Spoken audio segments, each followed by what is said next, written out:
오늘 우리에게 주신 하나님의 말씀, 우리가 함께 나눌 말씀은 시편 35강, 시편 32편 1절에서 11절 말씀입니다.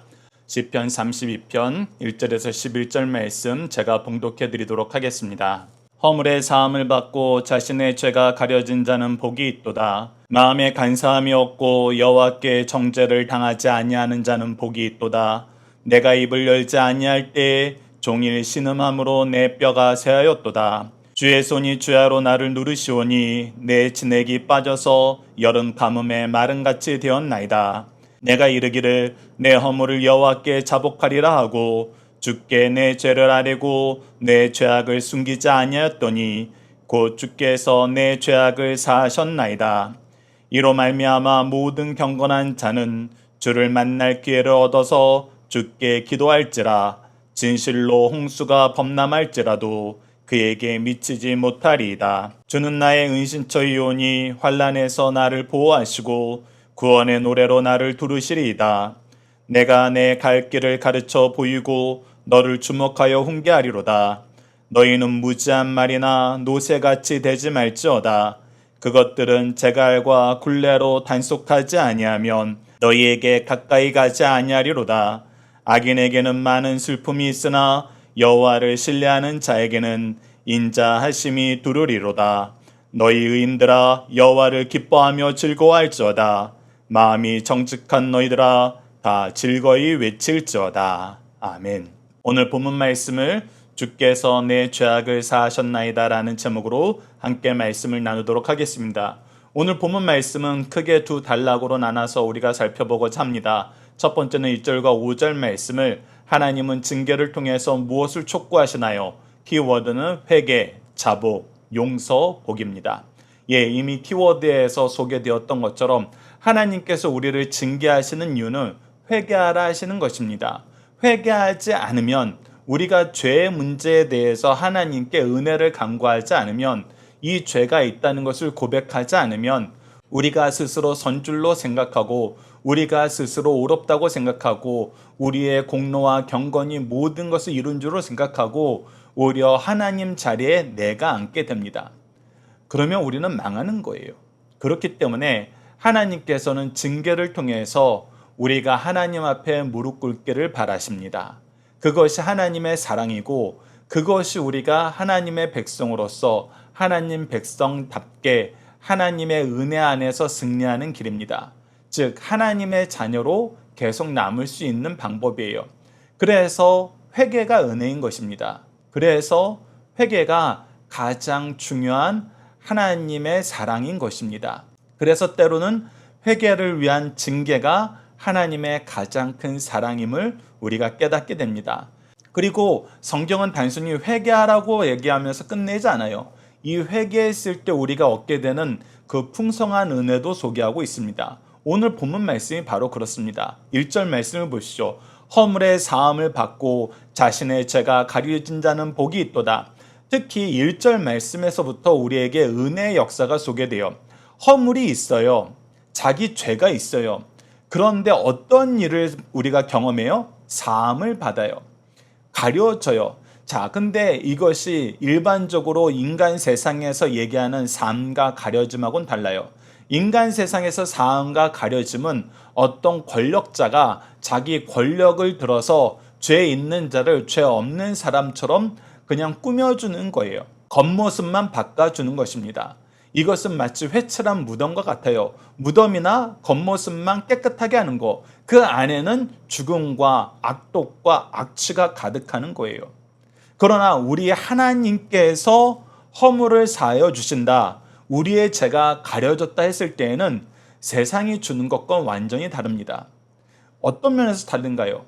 바로 우리가 예수 그리스도의 대속의 십자가를 통해서 이것이 얼마나 다르다는 걸 알아요.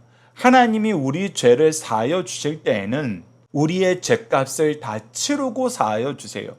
예수님께서 우리를 위해서 십자가에 죽으심, 독생하신 아들께서 참 신이며 참 사람 되신 예수님께서 단번에 드려지는 영원한 제사의 제물과 대제사장이 되셔서 우리를 위한 속죄의 제사를 완성하신 거예요.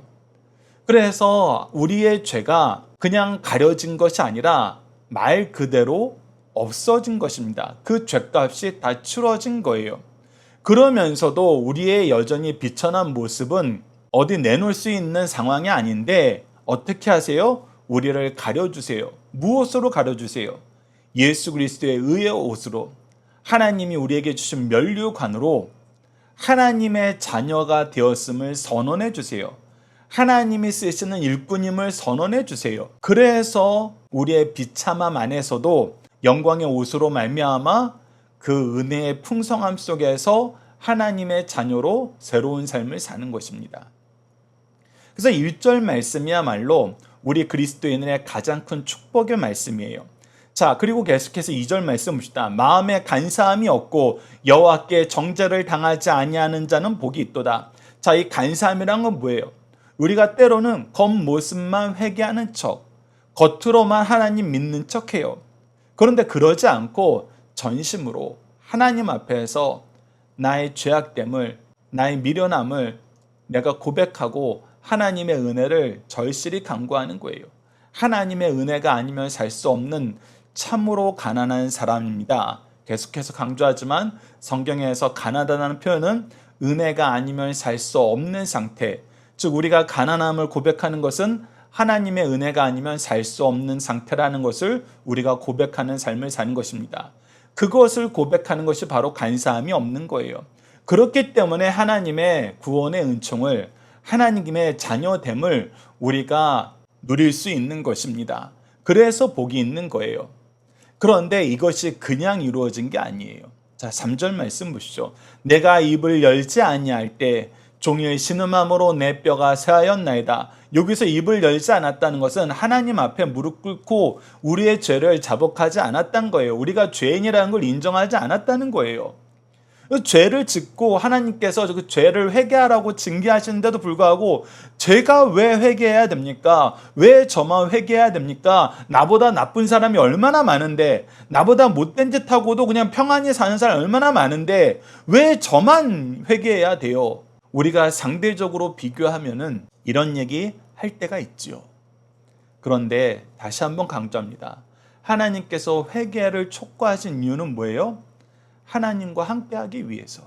그 얘기는 죄를 짓고도 아무렇지도 않게 사는 사람들, 오히려 죄를 즐기는 사람들, 그러면서도 세상 사람들 눈으로 보기에는 잘만 사는 것 같은 사람들, 그 사람들에게 뭐가 징계예요? 그 어리석은 상태로 남아있는 게 징계예요.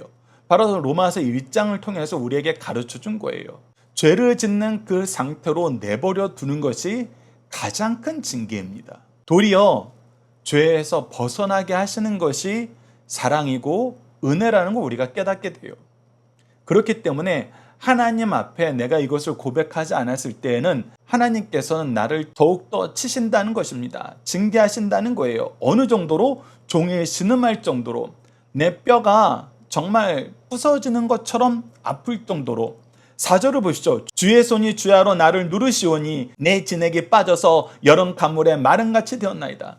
내가 짓눌려서 내 몸에 있는 모든 수분이 빠져나가는 것 같은 그런 고통을 겪을 정도로 하나님께서는 나를 징계하셔서 회개하게 하신다는 거예요.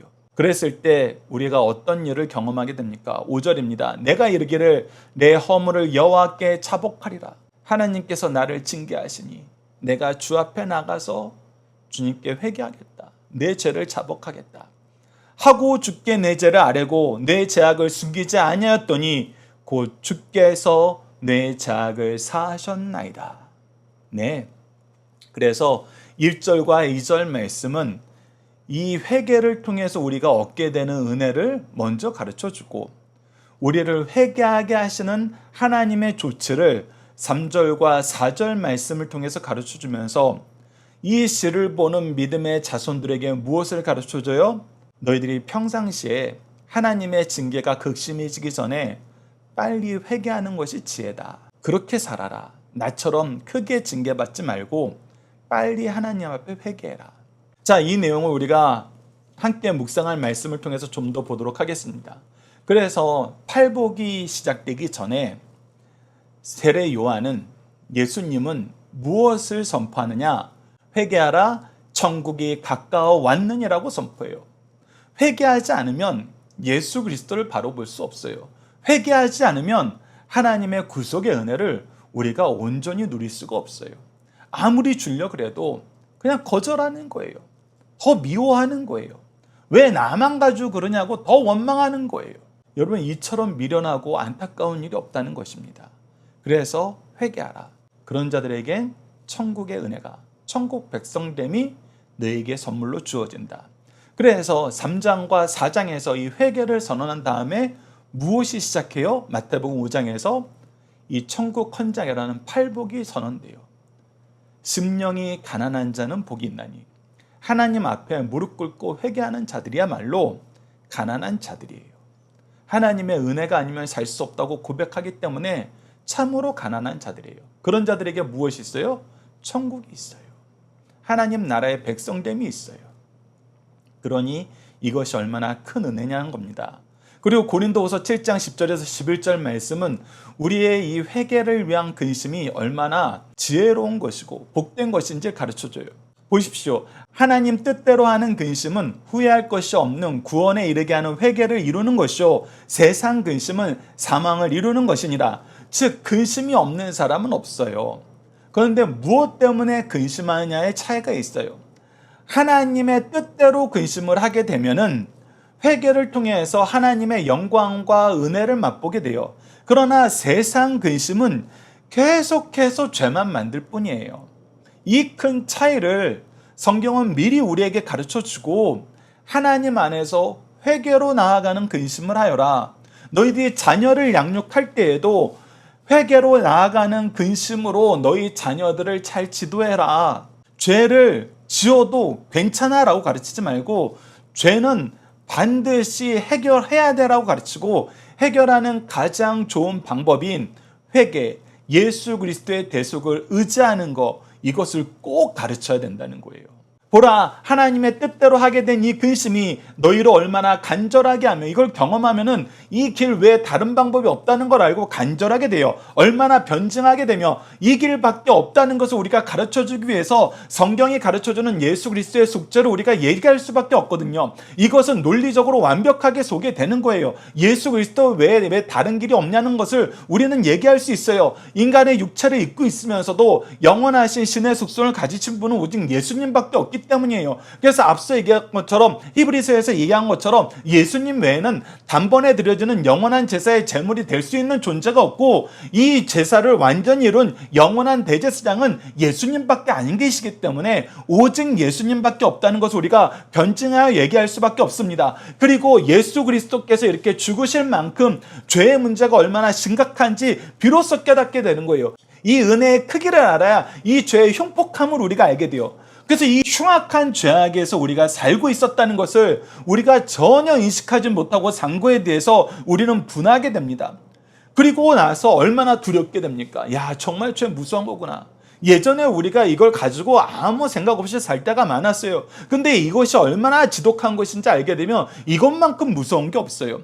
그리고 얼마나 사모하게 된다는 것은 무엇이냐면, 이것을 이루시는 하나님의 구원의 은혜를 우리는 더욱 사모하게 돼요. 그 은혜에 더욱더 열심히 매달리게 된다는 것입니다. 그래서 이 열심이 이어지는 거예요. 그래서 얼마나 열심히 있게 하며 또 얼마나 벌하게 하는가. 그 다음부터는 우리가 죄에 민감해져요. 아주 민감해집니다. 그래서 그리스도인들의 특징은 죄에 민감하다는 거예요. 죄에 민감해집니다. 너희가 그 일에 대하여 일체 너희 자신의 깨끗함을 나타내었느니라. 그래서 교회는, 믿음의 가문은 죄에 민감한 부모들이, 죄에 민감한 스승들이 계세요. 그래서 우리가 욥기를 보면 어떻습니까? 자녀들이 자기네들끼리 모여서 크게 축제를 벌려요. 얼마나 건전하게 놀았겠어요. 형제 자매들이 모여서 노는데. 그럼에도 불구하고 욥은 혹시라도 얘네들이 잔치를 하다가 하나님께 범죄한 게 있을까 봐 그 잔치가 끝나면 하나님께 속죄의 제사를 드리는 예배로 초대를 해서 그 예배를 인도해요. 여러분, 이게 영적인 부모의 모습이라는 것입니다. 죄의 문제가 가장 심각한 문제다. 자, 두 번째 단락을 보도록 하겠습니다. 6절에서 11절 말씀을 회개하는 자에게 주시는 은혜와 능력은 무엇인가요? 키워드는 주를 만남, 기도, 응답이란 거예요.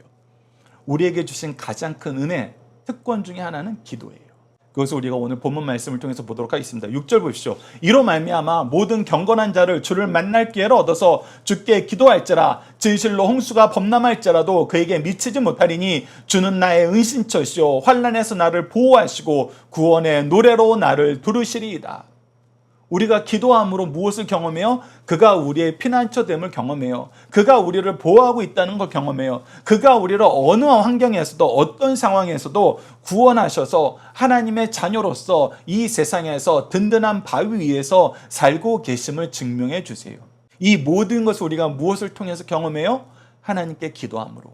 8절 보시죠. 내가 내 갈 길을 가르쳐 보이고 너를 주목하여 훈계하리로다. 그리고 기도를 통해서 우리가 하나님께서 기도를 통해서 우리는 하나님의 인도하심과 지도하심을 받아요. 기도하지 않으면, 우리가 하나님과 대화하지 않으면 하나님을 우리 앞에 모시는 것이 있을 수가 없어요. 말씀과 기도로 하나님의 말씀을 듣고 기도로 대화하셔야 돼요. 너희는 무지한 말이나 노새같이 되지 말지어다. 자, 무지한 말이나 노새같이 되지 말라는 건 무슨 뜻이냐면 이것이 우리 앞부분 말씀하고 연결돼요. 이 무지한 말이나 노새는 어떤 존재인가 라고 했을 때 그것들은 재갈과 굴레로 단속하지 아니하면 너희에게로 가까이 가지 아니하리로다. 즉 이 얘기는 뭐냐면 재갈을 물리고 굴레를 씌워서 계속 압박을 가해야지, 회초리를 들어야지, 채찍을 들어야지 간신히 말을 듣는다는 거예요. 즉 우리가 하나님의 징계가 아니면 말을 안 듣는 무지한 자가 되지 말고 이 지혜의 말씀을 받아서 하나님 앞에 빨리 돌이켜 하나님의 뜻을 즐거워하는 삶을 기도를 통해서 말씀을 통해서 훈련받으란 거예요. 10절 말씀 보시죠. 악인에게는 많은 슬픔이 있으나 여호와를 신뢰하는 자에게는 인자하심이 두루리로다.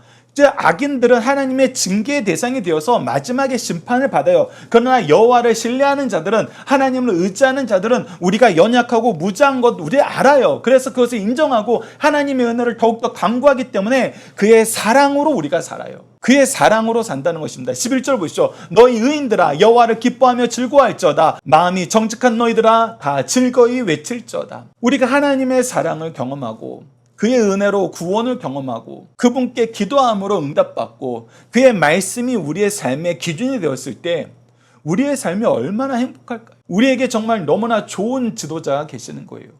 좋은 안내자가 계시는 거예요. 좋은 보호자가 계시는 거예요. 좋은 왕이 있고 좋은 부모가 있는 거예요. 여러분 이것보다 더 좋은 게 없어요. 여러분 현대 사회는 계층 간의 간극이 크잖아요. 그래서 우리가 항상 하는 얘기가 뭐예요? 근수년이, 은수전이, 다이아수전이, 즉 부모가 누군가가 중요하다는 거예요. 어느 나라에 태어났느냐가 중요하다는 거예요. 여러분 현대처럼 이것을 너무나 생생하게 경험하는 시대에 태어났는데도 우리가 하나님 자녀된 기쁨이 무엇인지 몰라요? 하나님이 우리에게 얼마나 놀라운 부모인지 통치자인지 이거를 우리가 무시하면서 살아요? 이것만큼 안타까운 게 어디냐는 거예요. 이 시편 32편 말씀을 통해서 여러분 우리가 하나님의 자녀된 거, 하나님의 백성 된 거, 이 세상에서 이거보다 더 놀라운 신분은 없어요. 이거보다 더 놀라운 신분은 없습니다. 그러니 이것을 즐거워하세요. 이것을 기뻐하세요. 이것을 인정하고 의지하세요. 그리고 하나님의 뜻에 벗어나서 징계할 때는 사랑의 매인 줄 알고 빨리 회개하세요. 그것이 지혜입니다. 자, 함께 묵상할 말씀 보십시오. 이사야서 55장 6절 보십시오. 너희는 여호와를 만날 만한 때에 찾으라. 가까이 계실 때에 그를 부르라. 즉 하나님과 교제하는 삶, 하나님께 기도하는 삶, 이걸 멈추지 말라는 거예요. 그의 말씀을 항상 가까이 하면서 살라는 거예요. 예레미야 33장 3절 말씀은 제가 기도에 대해서 얘기할 때 자주 나누던 말씀인데 너무나 은혜스러워요. 자, 보십시오. 너는 부르짖으라. 내가 내게 응답했고. 우리가 왜 기도해야 되는가? 라고 했을 때 이 말씀 꼭 기억하세요. 하나님이 기도하면 응답해 주신다고 얘기했어요.